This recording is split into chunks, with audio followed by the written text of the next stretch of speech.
Okay, mga kapatid. Kumusta po? Ang pag-ibig at kapayapaan ni Kristo maghari nawa sa puso at damdamin natin. Wait muna mga kapatid ha. Dahil tingnan na natin yung mga ang live natin.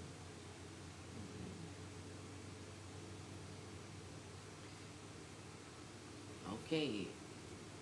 Sana po ay nasa mabuting kalagayan po kayo. Patuloy tayo magdasal sa bansa natin. Patuloy natin lawakan yung ating hihingi natin yung virtue galing sa Panginoon dahil kapag wala po yun, masisira po yung disposisyon natin lalo-lalo na sa araw-araw natin na mga gawain. Hindi na tayo makafocus sa ano yung tama at ano yung gusto, mga kapatid. So, babasahin muna natin yung first reading natin ngayon. Maganda po itong mga pagbasa natin sa ating Ebanghelyo. Very inspiring po. At yung mga salmo, very inspiring din. A reading from the Acts of the Apostles. One night, while Paul was in Corinth, the Lord said to him in a vision, "Do not be afraid. Go on speaking, and do not be silent, for I am with you. No one will attack and harm you, for I have many people in this city." He settled there for a year and a half and taught the word of God among them.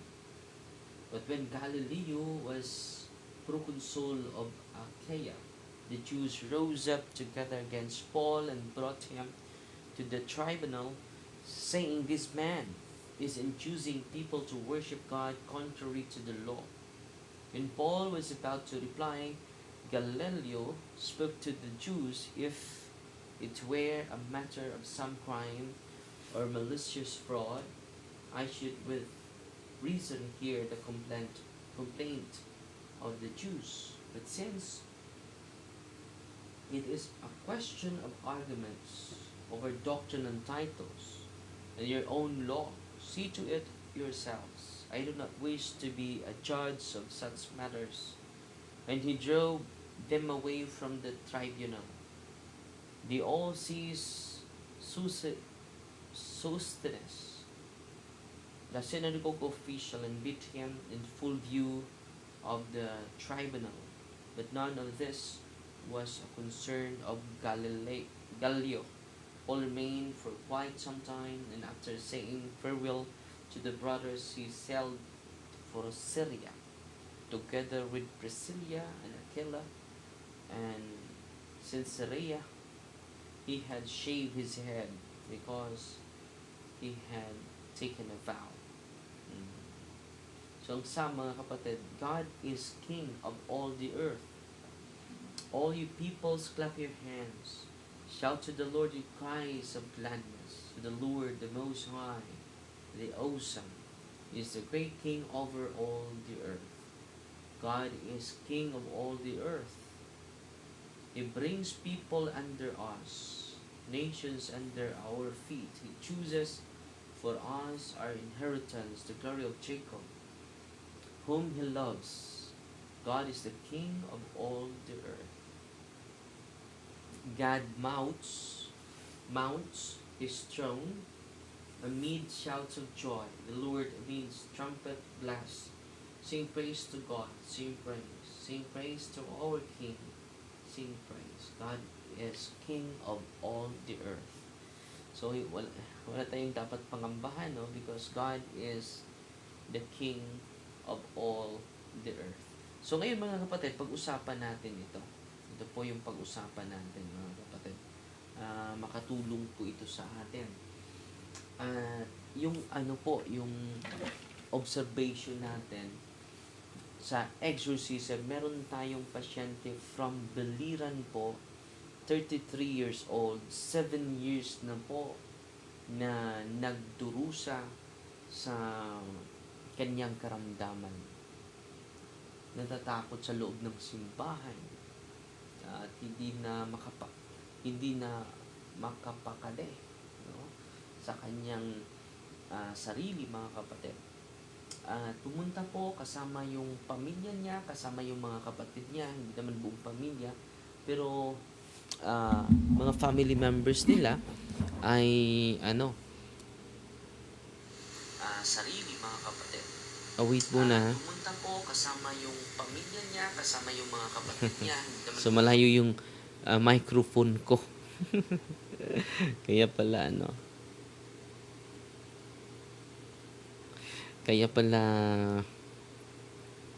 pasensya na po.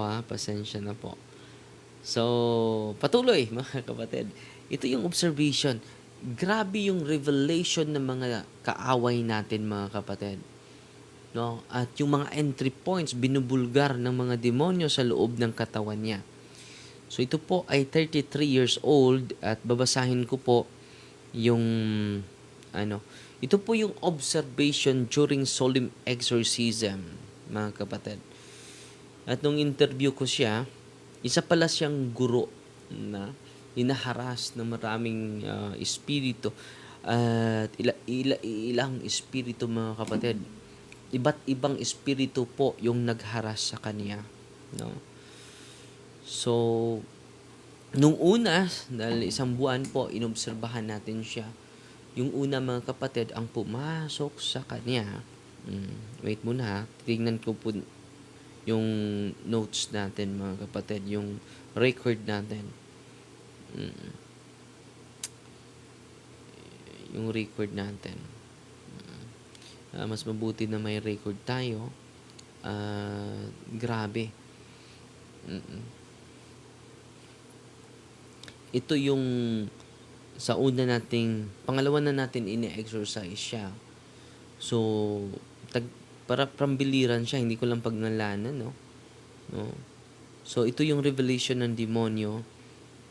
Ito, nagsasalita yung demonyo, mga kapatid. At meron tayong case officer na mag-take down sa mga revelation ng mga demonyo, no? Sabi ng mga demonyo, I am David, I am the one who plays this, referring to curse, yung mga oppression na sakit niya. This child is very kind, so I only toyed with him. So, pinaglaruan lang daw niya. I am David, I do not want to leave this child because, the child was cursed because he constantly and I was the one who placed something in his stomach. So, meron siyang iniindang sakit. Walang finding sa doktor yung kanyang tiyan. I am David, I buried bones outside their house near the mango tree so that their whole family would become weak and afflicted. I am a wakwak. I am David from Samar. Will God still forgive me for what I place upon this child and this family? I'm still inside the child. Not all of me has been removed yet. So, meron siyang mini-mention na mingle, no? During the prayer of Saint Benedict, the energumen struggled, yung biktima. Energumen struggled intensely and said, it is becoming difficult.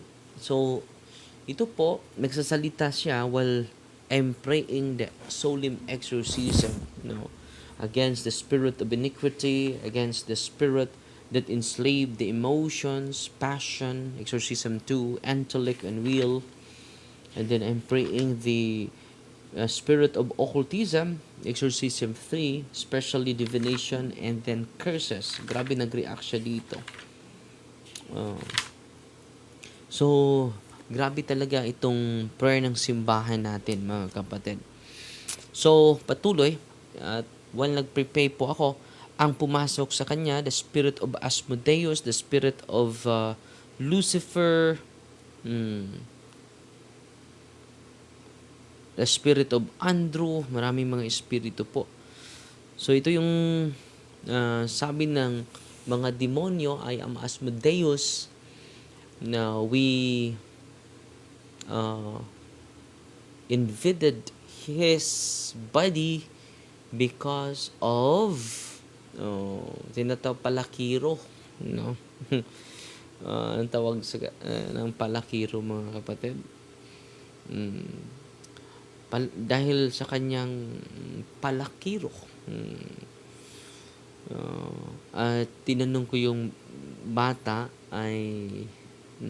yung itong energomen, mga kapatid, marami pala siyang kasintahan. Umabot po ng 40 po.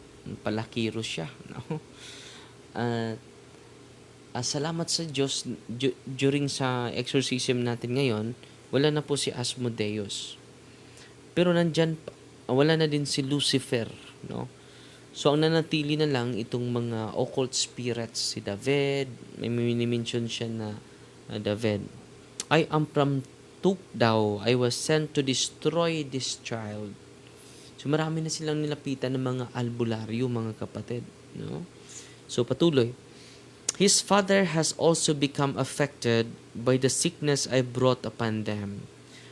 The child has drawn close to God. So, ngayon, mga kapatid, so pinaprocess po, binibigyan natin ng counseling, processing, ang buong pamilya. Hindi lang yan, special catechism po. So, hindi po basta-basta kapag ma-oppress yung tao, mga kapatid. Marami pong tutulong yung team natin, no? And then solemn prayer of exorcism. At ito na po yung ginagawa natin, yung solemn exorcism. So patuloy, nag-awit tayo ng Salve Regina. We inserted the Salve Regina while I'm doing the solemn exorcism, mga kapatid. Alam nyo, yung energumen, yung victim, cried and then vomited and experienced intense pain. Hindi mo, just imagine, nag-pray lang ako. Grabe yung reaction. At yung demonyo, mga kapatid, makikita mo that they are tortured so much by the Salve Regina, by the prayer of Mama Mary. Grabe. So, amazing talaga yung devotion natin sa Manlabirin, ha?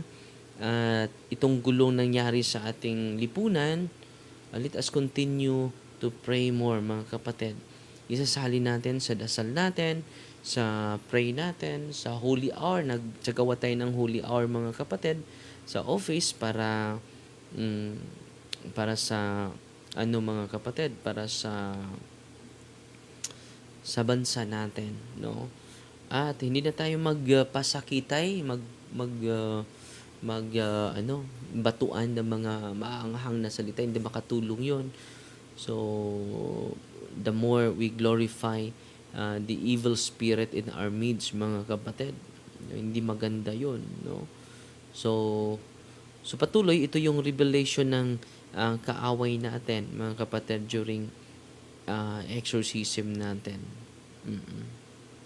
Ito po, kahapon po ito, mga kapatid. Just imagine, may 7 years at ngayon po, grabe yung improvement daw na naramdaman niya, no? So, malaking tulong po yung processing, counseling, and then yung solemn exorcism, and then yung catechism, and bibigyan pa natin sila ng special catechism yung buong pamilya po. At sabi ng guro na hinaharas, 33 years old, malaking tulong po, grabe yung improvement ko, Father, no? So, kahapon po, March 14 na po tayo ngayon. So, repeated burping observed throughout the prayer. Well, nag-prepare po tayo, no? Daming mga, yung kanyang hangin galing dito. And then, masakit yung banda dito sa kanyang side, no? At dito din, nag-localize yung occult spirits. Linagyan natin ng cross, yung dito niya. Grabe yung burping. Grabe, no? At ito, yung babasahin ko lang, ha. Yung, hindi lang burping, kundi sumuka pa siya ng mga sticky saliva. I commanded the unclean spirit in the name of Jesus of Nazareth. Tell me, how many are you? Sumagot naman, no? We are 2. no? Your name, nag-reply naman, no? Lagas and David. So, nandun pa si Lagas, nawala na si Asmodeus, nawala na din si Lucifer at ibang espiritu. So, kita ninyo, pagkawala ng mga ilang evil spirits, so, naobserbahan ko na nag-improve din yung kalagayan niya. No? At sabi niya sa akin, Father, hindi na ako naghihilo, hindi katulad ng dati. No? Na mahihilo ako. So, patuloy tayo. No? I am Lagas, the one harming this child. I am the old man from Bicol. So, minimension niya, no? Nag-narrate yung demonyo who give him an orasyon. So, one of the doorway is the orasyon. The one behind him, named Benito, had a tattoo placed for protection against poison and curses. So, meron siyang tattoo dito, mga kapatid. Just imagine na Benedictine yung tattoo sa likod niya. At ang nagtattoo yun, yung mga occult. At isa din yun. So, mag-ingat, mga kapatid, ha? Hindi lahat ng tattoo ay hindi galing sa demonic, ha? Pero dito po, yung tattoo niya is one of the entry point. Sabi ng mga demonyo, the one behind him, named Benito, had a tattoo placed for protection against poison and curses. I am a wakwak. Sabi ng evil spirit na nasa katawan niya. I made him drink coke mixed with oil. So, una, yung tattoo, yung entry point niya. No? Pangalawa, yung pinainom siya ng coke. Nilagyan pala niya ng oil. Yun po yung revelation ng demonyo. At nung in-interview ko siya, pinainom talaga siya ng coke. Pero dito, yung demonyo nag-reveal, I made him drink coke mixed with oil so he would become ill. No? So, yung sakit niya ay 7 years na po. That is why his stomach always hurts. And why his liver is being damaged. And that's why his liver is being damaged. No, grabe, no? Pero alam niyo, mga kapatid, itong binatilyong ito ay may sakit, no? Pero walang findings. So, ang ginagawa ko, nandito yung prayer for someone who has eaten something defiling. So, yan po yung yung pinipray ko. While I'm praying this, the subject is shouting. So, ito yung sinasabi ng demonyo. I place a creature in his ear. So, yung mga insekto. Dahil mga naobserbahan nila, may mga insekto lalabas sa loob ng bahay nila. No? Very unusual po. No? And then, inaamin ng mga demonyo, while I'm praying, I place a creature in his ear. He got it during his travel on the ship. That is why many creatures are appearing in their house. At totoo naman ito. Na-coincide. Hindi po ito coincide. Ito talaga yung revelation ng demonyo. Ano pa? I am David. David at si Lagas, yung dalawa, yung at dahil galing sila sa orasyon at meron talaga siyang orasyon, no? So, itong lalaking ito because of fornication of many different women's, no? So sabi niya, I am David, I harass him because the payment given to me was very small, only 2,000 pesos. Sinirreveal ng demonyo during exorcism po ito. And now I might die because of this. Dahil bumalik daw sa kanya yung, while nagpray tayo, grabe yung simbahan, no? Dito ako na-amaze, mga kapatid. Lahat ng mga hierarchy of the evil spirit, because of the prayer of the church, they are tortured. Bumalik daw yung torture niya while I'm praying the exorcism. So, I place the stole, yung stole ako, ito po, sa kanyang mata. Sa kanyang mata dito. Ouch, my eyes hurt so much. No? And then I place the holy and exorcised cross sa kanyang neck, sa kanyang throat, mga kapatid. No. Ouch, do not touch my throat. No. Kindly remove that. May mention siya, pangalan is Joan. Joan, remove the doll, the picture. where I place something so we can leave this body. Remove the tattoo because that is one of the entry points. So one of the entry points niya, ang dami po yung kanyang yung sexual immorality niya. And tell me your number in the name of Jesus. I am only Lagas. So isa na lang, I am a wakwak. I am the albularyo who used to massage and heal this child when he was crippled before. We will not return anymore. So, yung massage din, mag-ingat din tayo, yung hilot. Merong mga massage, hindi lahat ha, no? Merong mga massage na may mga orasyon, delikado po yun, no? So, dito po, ang entry points niya, yung massage. No? Hindi lahat massage, magpamassage si Father Darwin, magpamassage din ako, ha? Pero mag-ingat po kayo. Kapag merong extraordinary power yung tao, after massage, mag-ingat po kayo. No? So, yung entry point niya is tattoo, yung kanyang immorality, sexual immorality, at yung occult practitioner paglapit niya. So, alam nyo mga kapatid, patuloy pa nating sinamahan itong binatilyo pero malaki po yung improvement sa pangangatawan niya. Yan po yung observation ng buong pamilya. So, ngayong araw na ito, binibigyan pa natin siya ng additional processing, the process of this operation para yung kanyang disposition should be healthy, mga kapatid.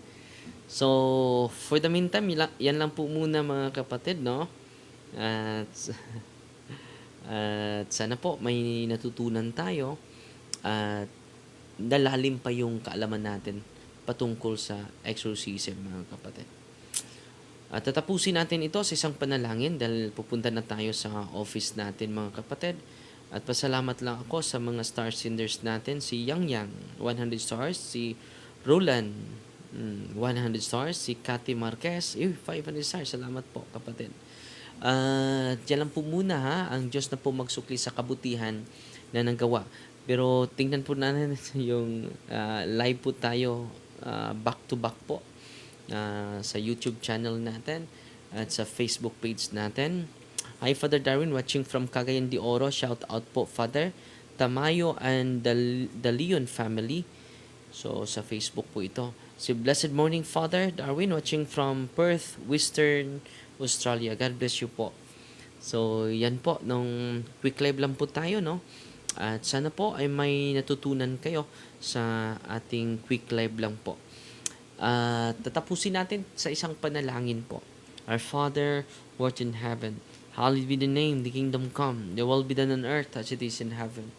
Give us this day daily bread, and forgive us our trespasses, as we forgive those who trespass against us. And lead us not into temptation, but deliver us from evil. Amen. Hail Mary, full of grace, the Lord is with you. Blessed are you among women, and blessed is the fruit of the womb, Jesus. Holy Mary, Mother of God, pray for us sinners, now at the hour of our death. Amen.